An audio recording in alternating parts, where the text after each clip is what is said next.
চাষের ক্ষেত্রে অবশ্যই আপনার জমির মাটি অনুপাতে আপনি একটু বেশি করে চাষ দিয়ে মাটিটাকে ঝুরঝুরো করে নেবেন। আপনার জমির মাটি যদি একটু হালকা হয় তাহলে 3-4টা চাষ দিবেন। যদি মাটি ভারী হয়ে যায় তাহলে 4টা 5টা বা 6টা আপনার প্রয়োজন ভেদে আপনি চাষ দিয়ে নেবেন, যাতে মাটিটা ঝুরঝুরো হয়ে যায়। মাটিটা ঝুরঝুরো হলে আপনার এই বপনের সময় সুবিধা হবে, বিভিন্নভাবে সুবিধা। তো এখন আমি আবার যে বিষয়টা আপনাদেরকে বলবো, যে এই যে আমি একটু আগে যে বললাম যে আমি চারা থেকে চারার দূরত্ব কতটুকু দিচ্ছি। এই যে দেখেন আমার এইখানে একটা চারা, এইখান থেকে যে এখানে আরেকটা চারা। এই যে আমি যদি আমার কাঠিটা দেখাই, এই যে দেখেন, এই কাঠিটা আছে 2 ফিট, কাঠিটা আছে 2 ফিট, 2 ফিট মানে 1.5 হাত। আমি আমার জমিতে যতগুলো চারা আছে সবগুলো এই 1.5 হাত দূরত্বে চারা দিছি। আর এই চারাগুলো আমার এই বেডের মধ্যে এই যে দেখুন আমি জিগজ্যাগ পদ্ধতিতে লাগাই দিছি।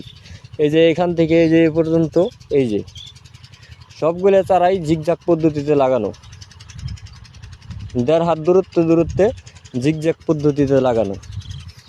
তো আপনারাও এভাবে করতে পারেন। এই 1.5 হাত দূরত্ব দেওয়ার কারণ, একটা গাছ যখন বড় হবে তখন গাছটা কিন্তু প্রচুর পরিমাণে ডালপালা ছাড়বে। আর গাছটা যখন প্রচুর পরিমাণে ডালপালা ছাড়বে তখন তাকে জায়গা দিতে হবে। গাছের ডালপালাগুলো মেলার জন্য তাকে পর্যাপ্ত পরিমাণ জায়গা দিতে হবে, তবেই না সে এই ভালোভাবে মেলতে পারবে, বড় হতে পারবে। এবং কি আপনি যদি গাছ যদি অতিরিক্ত ঘন করে লাগান তাহলে সেক্ষেত্রে আপনি ফলন কম পাবেন। আপনার গাছ অতিরিক্ত ঘন হলে ফলন কম পাবেন, এটা নিশ্চিত, এখানে কোনো সন্দেহ নেই। এই জন্য আপনাকে সবসময় চেষ্টা করতে হবে আপনার গাছ যেন একটু দূরত্ব রোপণ করা হয়।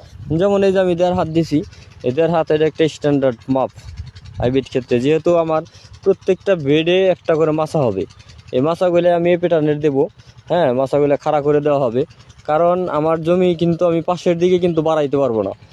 সাইডের দিকে বাড়ানোর কোনো অপশন নাই, কিন্তু আমার জমির উপর দিকে পর্যাপ্ত জায়গা, এই যে আকাশ পর্যন্ত জায়গা। সেহেতু আমি উপর দিকে যতটা গাছ বাড়িয়ে নিতে পারি সেটা আমার ফায়দা। কিন্তু আমি যদি ফ্ল্যাট মাছা দিতাম, ফ্ল্যাট মাছার ক্ষেত্রে আমি আমার জমিতে এতগুলো গাছ লাগাইতে পারতাম না, এই জন্য আমি এই প্রাণের মাছা দেবো।